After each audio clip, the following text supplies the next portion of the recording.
সন্দীপ ঘোষ একজন প্রভাবশালী ব্যক্তি, আরজি করের প্রাক্তন অধ্যক্ষ। তার বিরুদ্ধে টানা অভিযোগ চলছে। একজন অধ্যক্ষ কিভাবে তোলাবাজ হয়ে গেলেন, এখনো পর্যন্ত কি কি তথ্য সামনে এসেছে তা একটু বিশ্লেষণ করি। সন্দীপ ঘোষের বাড়ি ও শ্বশুরবাড়িতে তল্লাশি চালিয়ে পাওয়া যায় 7 জায়গায় তল্লাশি চালায় ইডি। বেশ কিছু গুরুত্বপূর্ণ নথি। এছাড়া উদ্ধার করেছে স্ত্রী সঙ্গীতা ঘোষের সম্পত্তি সংক্রান্ত নথি এবং বেশ কয়েকটি ডিজিটাল ডিভাইস। একাধিক জায়গায় সন্দীপের প্রাইভেট প্র্যাকটিসের নথি সংগ্রহ।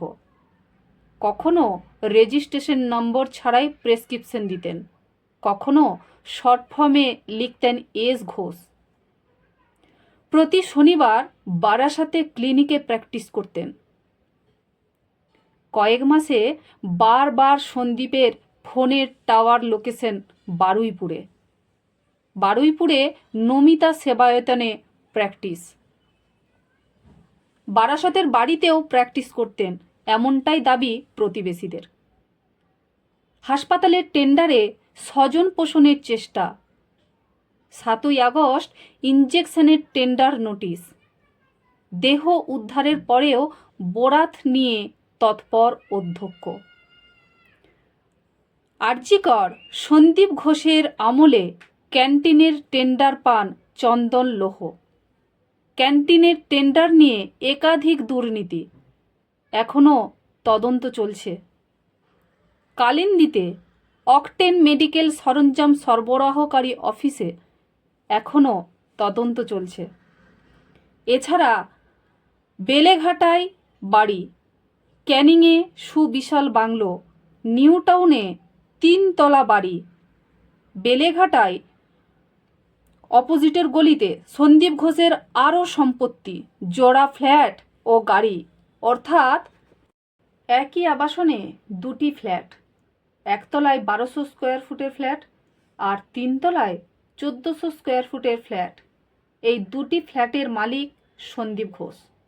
তার সাথে আছে সুবিশাল দামি গাড়ি। তাছাড়া হাতিয়ারাতেও একটি বাড়ির হদিশ মিলেছে। এবার শ্যালিকার বাড়িতে উদ্ধার পরীক্ষার উত্তরপত্র। প্রায় 200 পাতার উত্তরপত্র উদ্ধার হয়েছে। তার সাথে প্রচুর দলিল উদ্ধার।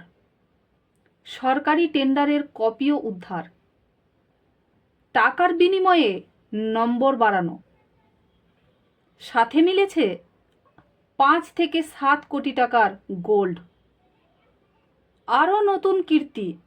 নাম্বার 1, ছাত্রদের দিয়ে টাকা তোলা।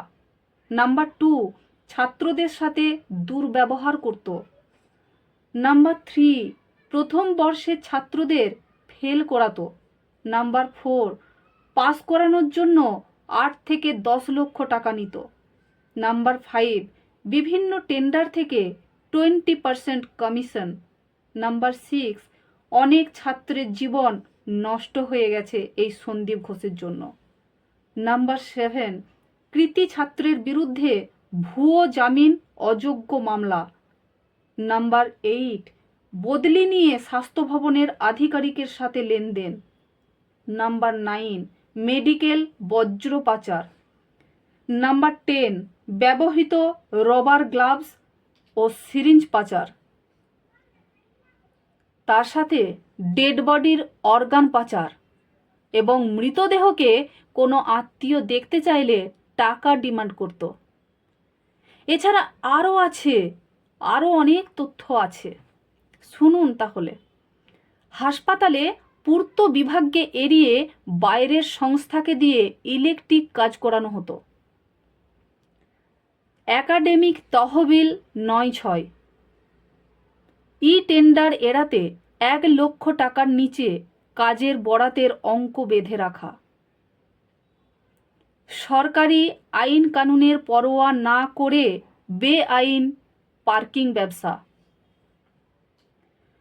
চুক্তিভিত্তিক কর্মী নিয়োগ বিস্তর অনিয়ম। কোভিড তহবিল 9/6 করে জিম তৈরি। হাসপাতালের চিকিৎসা সরঞ্জাম প্রভাবশালীর নার্সিংহোমে সরবরাহ। আরজি করের গেস্ট হাউস থেকে বেআইনি স্বাস্থ্য ভবনের বেঁধে দেওয়া টাকার হাই ফ্লো নেজাল ক্যানুলা ক্রয়। 60 লক্ষ টাকার ইউজি স্কিল ল্যাবের পরিকাঠামো ডায়মন্ড হারবার মেডিকেল কলেজে আরজি করে, তারই খরচ 2.97 কোটি। কমিশন আদায়ের জন্য ছুটির দিনে মধ্যরাতে স্ক্যাভেঞ্জিংয়ের বরাতপ্রাপ্ত সংস্থার চুক্তি বাতিল করে পছন্দমতো সংস্থাকে বরাত। এছাড়া নিউরোসার্জারি অর্থোপেডিক বিভাগের সরঞ্জাম ক্রয়ে কোটি কোটি টাকার নয়ছয়, সরকারি অর্থ নয়ছয়। এই হলো সন্দীপ ঘোষের গুণের পরিচয়। কেমন লাগলো ভিডিওটা একটু জানাবেন।